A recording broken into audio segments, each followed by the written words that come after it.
दोमुहानी में 15 तारीख को भव्य गंगा आरती का आयोजन किया जाएगा।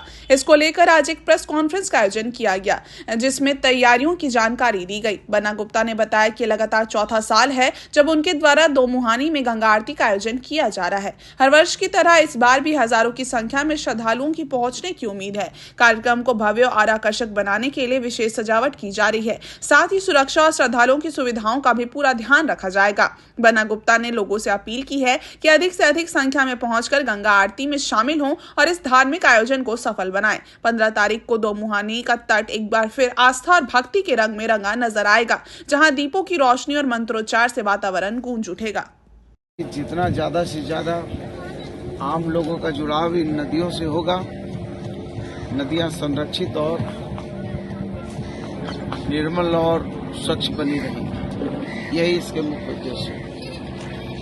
भजन वाले कलाकार कहाँ से आए? भजन के कलाकार, और चूंकि हम लोग स्थानीय हैं, इसलिए हम लोग स्थानीय कलाकारों को ही महत्व देते हैं ज़्यादा, ताकि हमारा स्थानीय स्तर पर कलाकार जो हैं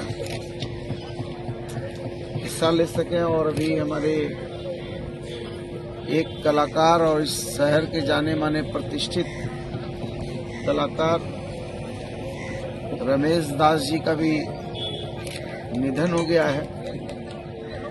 हम उनकी भी आत्मा की शांति की कामना करते हैं, क्योंकि उन्होंने भी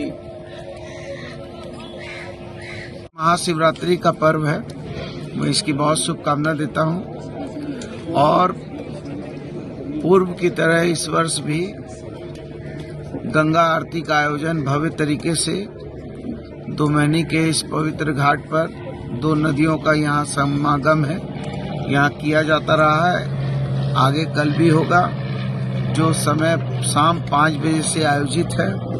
और इसका प्रमुख उद्देश्य ये है कि ये धार्मिक और सामाजिक और मानवीय कार्यक्रम है। चूँकि जल ही जीवन है, नदियों के बिना जीवन की कल्पना नहीं की जा सकती है, इसलिए नदियों को संरक्षित करना, पर्यावरण को संरक्षित करना, ये हर मानव का एक परम धर्म है।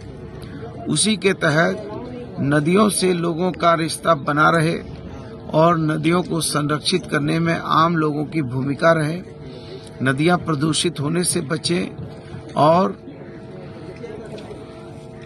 जल की निर्मलता, उसकी पवित्रता बनी रहे। इसी सब उद्देश्य से हम लोग ये आयोजन करते हैं। और इसमें 21 पंडित बनारस के गंगा आरती करेंगे, इसमें भजन संध्या भी होगी, आतिशबाजी भी होगी और बाबा शिव की कलाकृति भी लगेगी। साथ ही साथ पर्यावरण संरक्षण के लिए भी लोगों को जागरूक किया जाएगा। तो ये मुख्य उद्देश्य जो है ये मानवता का है और मानवीय मूल्यों की रक्षा करने के लिए इस तरह का कार्यक्रम का हमने आयोजन किया। और दोमुहानी घाट को हमारा संकल्प है कि ये दोमुहानी घाट का जो सीढ़ी उड़ी और ये सब देख रहे हैं, इसको और भव्य तरीके से भविष्य में इसको बनाएंगे।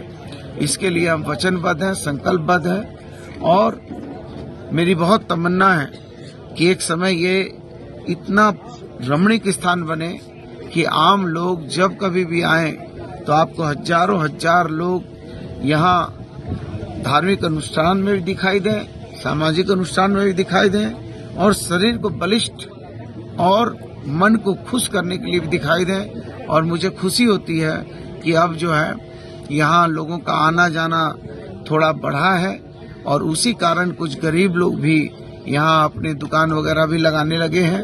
तो इससे ये समझ में आता है कि यहाँ की जो है विश्वसनीयता और यहाँ की प्रासंगिकता बढ़ी है।